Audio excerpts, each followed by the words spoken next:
आणखी एक मोठी बातमी आहे। रमी प्रकरणामध्ये माजी कृषी मंत्री माणिकराव कोकाटेंनी नाशिक कोर्टासमोर जबाब नोंदवलाय। त्या व्हिडिओ प्रकरणी रोहित पवारांचीही चौकशी व्हावी अशी मागणी त्यांनी केली। रोहित पवारांकडे तो व्हिडिओ आलाच कसा असा सवाल त्यांनी विचारलाय। रमी प्रकरणी कोकाटेंनी नाशिक कोर्टामध्ये आपली बाजू मांडलेली आहे। रमी खेळता येत नसल्याचा दावा त्यांनी कोर्टात केलाय।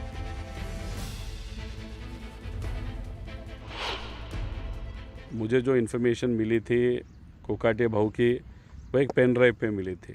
किसने मुझे भेजी वो मुझे भी नहीं मालूम। वो शायद सत्ताधारी एक आमदार भी हो सकता है जो उनके पीछे बैठता है या आसपास बैठता है, या कोई और भी व्यक्ति हो सकता है। मेरा तो कहना है कि जिसका भी नाम है आप डिक्लेयर करो, ताकि ये महाराष्ट्र के 4 करोड़ जो किसान हैं उस व्यक्ति का जिसने वो डॉक्यूमेंट या जो भी वीडियो मुझे दिया उसका सत्कार 4 करोड़ लोग करेंगे। पाहुयात पुढची बातमी। धाराशिवमध्ये अतिवृष्टीचा तडाखा बसलेला आहे। फळबाग शेतकऱ्यांनाही याचा तडाखा बसलाय। विशेषतः पपई बागांना सलग पडणाऱ्या पावसाचा मोठा फटका बसलाय। अतिवृष्टी होऊन 10 दिवस लोटले तरी कळंब तालुक्यातील पपईच्या बागांमध्ये अजूनही पाणी आहे। त्यामुळे पपईचं पीक नासून जातंय। एकरी खर्च लाखाच्या घरात, मात्र पंचनामा करून मदत मिळाली तरी ती हजाराच्या घरात मिळेल। त्यामुळे मग मदत स्वीकारून उपयोग काय असा सवाल पपई बागायतदार शेतकरी विचारतायत। आणि याच पपईच्या बागेचा आढावा घेतलेला आहे आपले धाराशिवचे प्रतिनिधी बालाजी निरफळ यांनी। धाराशिव जिल्ह्यात अतिवृष्टी थांबून 8 दिवसाचा कालावधी लोटलाय। 8 दिवसानंतर शेतकऱ्याच्या बांधावरची परिस्थिती काय बघा। ही शेतकऱ्याच्या बांधावरची परिस्थिती। आणखी ही शेतात जर बघितलं तर एवढं पाणी शेतात पाहायला मिळतंय। आसपासच्या परिसरात सगळीकडे पाणी आहे। हा ऊस पलीकडचा झोपलाय तो ऊस सुद्धा देखील पाण्यात आहे। विशेषतः मूळतः ही मोठी अडचण आहे की ऊस असेल, फळपिकं असतील याचे पंचनामे होत नसल्याचे शेतकरी तक्रार करतात, त्याला मदत मिळत नाही। मी तुम्हाला एक वस्तुस्थिती अशी दाखवतो की पपईच्या बागात आहे मी आता। ही पपईची बाग आता ही शेतकरी जे आहेत कळंब तालुक्यातील पिंपळगाव येथील शेतकरी आहेत। पपईचं सुद्धा कशा पद्धतीनं नुकसान झालं आहे या माध्यमातून आपल्याला दाखवायचा हाच प्रयत्न आहे की नुसतं सोयाबीन नाही किंवा उडीद मूग नाही, तर जी फळपिकं शेतकरी घेत असतात धाराशिव जिल्ह्यात पाण्याच्या भरोशावर, त्या पिकाचं कशा पद्धतीने नुकसान झालं आहे हे सुद्धा दिसतात। हे पिंपळगाव कळंब तालुक्यातील शेतकरी आहेत। किती लागवड कधीची होती साधारणतः, कशी परिस्थिती, किती नुकसान आहे आता साधारण? लागवड 3 जानेवारीची लागवड आहे आणि जवळपास हे अडीच एकरच्या जवळपास क्षेत्र आहे माझं। आणि आता पीक तोडणीला आलतं, परंतु या पावसामुळं हे सगळं नापीक झालंय। त्याच्यावर सगळे डाग आले, खाली फळे पडले, त्याच्यामुळे व्यापारी काय आता घेत नाही। पंचनामे झालेत, मात्र मदत कधी येईल हा शेतकऱ्यांना लागलेला एक मोठा प्रश्न आहे। आणि शासन कधीपर्यंत मदत जाहीर करेल हाही प्रश्न शेतकरी विचारताना दिसत आहेत। सागर जाधवसह बालाजी निरफळ, न्यूज 18 लोकमत, पिंपळगाव, कळंब। दरम्यान महाराष्ट्रामध्ये ओला दुष्काळ जाहीर करावा अशी मागणी उद्धव ठाकरेंनी केलेली आहे। तसंच अतिवृष्टीनं बाधित झालेल्या शेतकऱ्यांना मदत करावी अशी मागणी उद्धव ठाकरेंनी पंतप्रधान मोदींकडे केली आहे। ठाकरेंनी मोदींना पत्र लिहून शेतकऱ्यांना हेक्टरी 50,000 रुपये मदत द्या आणि कर्ज माफी करा अशी मागणी केली आहे। पंतप्रधान मोदी 2 दिवसांच्या महाराष्ट्र दौऱ्यावर येत आहेत। मराठवाड्यातील पूरग्रस्त शेतकरी त्यांच्याकडे आशेनं पाहतोय असंही त्यांनी पत्रात म्हटलंय। पंतप्रधानांनी शेतकऱ्यांना हेक्टरी 50,000 रुपयांची नुकसान भरपाई द्यावी आणि संपूर्ण कर्जमाफीची घोषणा करावी अशी मागणी त्यांनी केली आहे। उगाच थातुरमातुर घोषणा करून जाऊ नये असंही उद्धव ठाकरेंनी पत्रात लिहिलंय। आपण पाहत असाल उद्या परत कॅबिनेट बैठक आहे, परवा प्रधानमंत्री महोदय स्वतः येत आहेत। आम्हाला हीच अपेक्षा आहे की महाराष्ट्रात जे नुकसान झालेलं आहे शेतकऱ्यांचं 50,000 रुपये प्रति हेक्टर कर्जमाफी आणि पुढच्या 6 महिन्याचं जे काही लाडकी बहीणचं रक्कम असेल ती एक रकमी ही गेली पाहिजे त्यांच्या खात्यावर, ही आमची मागणी राहिलेली आहे। आणि आम्हाला ही आशा आहे की प्रधानमंत्री महोदय असतील किंवा केंद्र सरकार असेल आणि राज्य सरकार असेल हे पूर्ण करेल।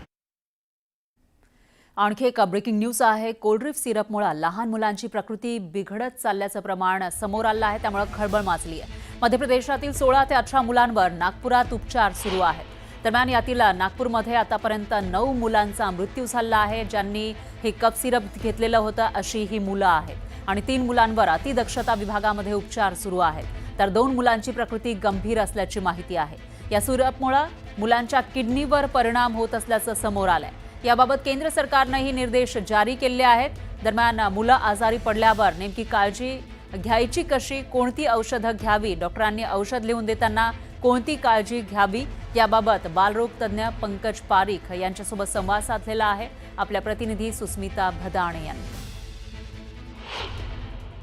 डॉक्टर पंकज पारीख आपल्यासोबत आहेत, बालरोग तज्ज्ञ ते आहेत. सर, खरं तर ज्या पद्धतीच्या या घटना घडलेल्या आहेत, अनेक पालक हे आता प्रश्नात पडले आहे, त्यांना कळत नाही की नेमकं करायचं काय. कफ सिरप हे धोकादायक आहे असं केंद्राने सुद्धा म्हटलंय. खरं म्हटलं ते किती वर्षापासून डॉक्टर कफ सिरप यूज करतात. ह्यावेळी काय झालं की एक ग्लिसरॉल म्हणून एक मेडिसिन आहे. ग्लिसरॉल म्हणजे एक सर्वसामान्य माणसाला समजावायचं असेल तर ग्लिसरॉल आणि हनी हे दोन्ही सारखे आहे. त्याला सूदिंग एजंट म्हणतात. म्हणजे ग्लिसरॉल किंवा ग्लायसिन वगैरे देताना ते घसात थोडं बरं वाटते, सूदिंग वाटते आणि मुलाला इरिटेशन कमी होते. आता त्यात काय झालं की जे मुख्य डेंजरस वस्तू म्हणजे डायइथिलीन ग्लायकॉल, DEG म्हणतात त्याला, डायइथिलीन ग्लायकॉल. हे डायइथिलीन ग्लायकॉल हे फारच टॉक्सिक आहे. किडनी, ब्रेन, लिव्हर हे सगळ्यावर इफेक्ट करून मुलांची डेथ होऊ शकते. पण हे ग्लिसरॉल तर बरेच दिवसापासून यूज करतात. पण असं असतं की काही कंपनी जेवढी स्टँडर्ड प्रोडक्ट यूज करत नाही, तर ग्लिसरॉल इंडस्ट्रियल ग्लिसरॉल असते आणि मेडिकल ग्लिसरॉल असते. इंडस्ट्रियल ग्लिसरॉलमध्ये इम्प्युरिटीज जास्त असतात, जसं म्हटलं की डायइथिलीन ग्लायकॉल. आता जे मोठी कंपनी असेल त्यांच्या कफ सिरपमध्ये पण कधी कधी ग्लिसरॉल असते. ग्लिसरॉल अशी गोष्ट आहे की बाकी जे इन्ग्रेडियंट असतात कफ सिरपचे त्याला जास्त इफेक्टिव्ह, जास्त टेस्टी बनवायला ग्लिसरॉल यूज होते. पण ते लोक मेडिकल ग्लिसरॉल यूज करतात ज्यात इम्प्युरिटीज नसते. आणि इंडस्ट्रियल ग्लिसरॉल यूज करताना हे DEG सारखी म्हणजे डायइथिलीन ग्लायकॉलसारखी इम्प्युरिटीज आली आणि ते लोकांनी त्यांनी क्लिअर नाही केली, नाही ते डायरेक्ट यूज केलं आणि त्याच्यामुळे हे प्रकरण घडलं. व्हिडिओ प्रवीण शेट्टीसह सुस्मिता भदाणे पाटील, न्यूज 18 लोकमत, मुंबई. आणखी एक ब्रेकिंग न्यूज आहे. हरिभाऊ राठोड यांना पोहरा देवी धर्मपीठाकडून शिक्षा सुनावण्यात आली आहे. बंजारा समाज उपहिंदू म्हणून जगेल, राठोडांच्या या वक्तव्यामुळे त्यांना ही शिक्षा सुनावल्याची माहिती समोर येते. तर हरिभाऊ राठोड यांनी हे वक्तव्य केलं होतं. बंजारा समाज हा उपहिंदू म्हणून जगेल असं ते म्हणाले होते आणि त्यांच्या याच वक्तव्यामुळे ही शिक्षा त्यांना सुनावण्यात आली आहे. पोहरा देवीचे महंत सुनील महाराज यांनी शिक्षा दिल्याची माहिती आहे. पोहरा देवी इथल्या मंदिरामध्ये झाडू मारण्याची शिक्षा दिल्याचं कळत आहे. हरिभाऊ राठोड साहेबांना शिक्षा देतो की आपण पोहरा देवीला यावं. जगद्गुरु संत शिवालाल महाराज, श्री जगदंबा माता, परमपूज्य रामराव महाराज यांच्या मंदिरात जावं आणि हातात झाडू घेऊन, फळा घेऊन पूर्ण मंदिर स्वच्छ करावे. ही शिक्षा या धर्मपीठवरून आपणाला मी देत आहे. जोपर्यंत आपण इथे येऊन ही शिक्षा भोगणार नाही तोपर्यंत तुमचं प्रायश्चित होणार नाही. आणि जर आपण ही शिक्षा स्वीकारली नाही तर पोहरा देवीमध्ये तुम्हाला बंदी टाकण्यात येत आहे. यानंतर बुलेटिनमध्ये घेऊयात राज्याचा देश विदेशातील 100 बातम्यांचा वेगवान आढावा. सरन्यायाधीश भूषण गवई यांच्यासोबत फोनवरून बोलणं झाल्याची माहिती पंतप्रधान मोदींनी ट्विट करून दिली आहे. यावेळी त्यांनी गवईंवर झालेल्या हल्ल्याचा निषेध केलाय. तर हल्ल्याला प्रत्युत्तर देताना गवईंनी दाखवलेल्या सहनशीलतेचं मोदींनी कौतुक केलं. मुख्यमंत्री फडणवीसांनी सरन्यायाधीश गवईंवर झालेल्या हल्ल्याचा निषेध केला. ट्विट करत फडणवीसांनी बूट फेकलेल्या कृतीचा निषेध केला. बिहार विधानसभेच्या निवडणुकांचं बिगुल वाजलेलं आहे. बिहारमध्ये 2 टप्प्यात निवडणुका होणार आहेत. 6 आणि 11 नोव्हेंबरला मतदान होणार आहे, तर 14 नोव्हेंबरला मतमोजणी होईल. मुंबई महापालिका निवडणूक जानेवारीमध्ये होण्याची शक्यता आहे. प्रभाग रचना आज अंतिम करण्यात आलेली आहे, तर ऑक्टोबर अखेरपर्यंत प्रभाग आरक्षण जाहीर होणार आहे. मुंबईचा महापौर हा मराठीच असेल आणि तोही अस्सल भगव्या रंगाचा आणि मराठी बाण्याचा असेल असा दावा संजय राऊतांनी केला. दिल्लीचा जोडे उचलणारा कोणीही मुंबईचा महापौर होणार नाही असा टोलाही त्यांनी महायुतीला लगावला. मनसे आणि शिवसेना युबीटी गटाच्या युतीवर संजय राऊतांनी भाष्य केलं. मराठीसाठी लढणारे हे दोन पक्ष आहेत. ही युती फक्त राजकीय नाही तर दिल और दिमाग अशी ही युती आहे, असं सूचक विधान राऊतांनी केलं. तर ठाकरे बंधूंचाच महापौर होणार असा दावाही त्यांनी केला. महाराष्ट्रात फक्त ठाकरे हाच ब्रँड आहे, बाकी सगळे डुप्लिकेट आहेत, अशी टीका मनसे नेते अविनाश जाधव यांनी केली. आघाडी किंवा युतीचा निर्णय राज ठाकरे घेतील असंही ते म्हणाले. तर जर युती झालीच तर संपूर्ण महाराष्ट्रावर दोन भावांचाच डंका असेल असंही ते म्हणाले. आगामी पालिका निवडणुकीमध्ये स्वबळावर लढणार असल्याची भूमिका प्रकाश आंबेडकरांनी मांडली. तर मत विभाजनाचा फायदा घेणं गरजेचं आहे असं ते म्हणाले. वनमंत्री गणेश नाईक यांनी चौथ्यांदा जनता दरबार घेतला. स्थानिक समस्यांवरून त्यांनी पुन्हा एकनाथ शिंदेंवर टीका केली. तर ठाणे पालिका बिल्डर लॉबी चालवत असल्याचा आरोप त्यांनी केला. नवी मुंबई महापालिकेतील सत्तेवरून भाजप आणि शिवसेनेमध्ये जुंपली आहे. विधानसभा निवडणुकीमध्ये लोकांनी दाखवून दिलंय, येत्या नवी मुंबई पालिका निवडणुकीतही जनता दाखवून देईल असं म्हणत श्रीकांत शिंदेंनी अप्रत्यक्षपणे गणेश नाईकांवर टीका केली.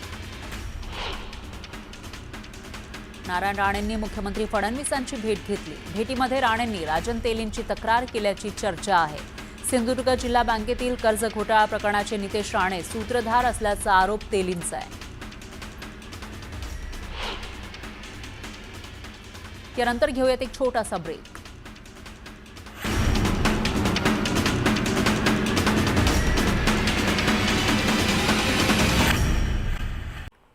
कोल्ड्रिंक सिरपमुळे लहान मुलांची प्रकृती बिघडण्याचं प्रमाण वाढलेलं आहे. मध्य प्रदेशातील 16 ते 18 मुलांवर नागपूरमध्ये उपचार सुरू आहेत. तर आतापर्यंत 9 मुलांचा मृत्यू झालाय आणि महाराष्ट्रामध्ये कोल्ड्रिंक या सिरपवर बंदी घालण्यात आली आहे. नवी मुंबई विमानतळाच्या 3ऱ्या धावपट्टीसाठी जमीन अधिग्रहणाला सुरुवात झाली. यामुळे विमानतळावर 15 वर्षांसाठी वाहतुकीची अडचण दूर होणार आहे. पनवेल शहर आणि उल्वा पोलीस ठाण्याचं विभाजन केलं जाणार आहे. नवी मुंबई आंतरराष्ट्रीय विमानतळासाठी नवीन पोलीस ठाणं देण्यात येणार आहे. यामुळे 218 नव्या पदांची निर्मिती होणार आहे. यानंतर घेऊयात एक छोटासा ब्रेक.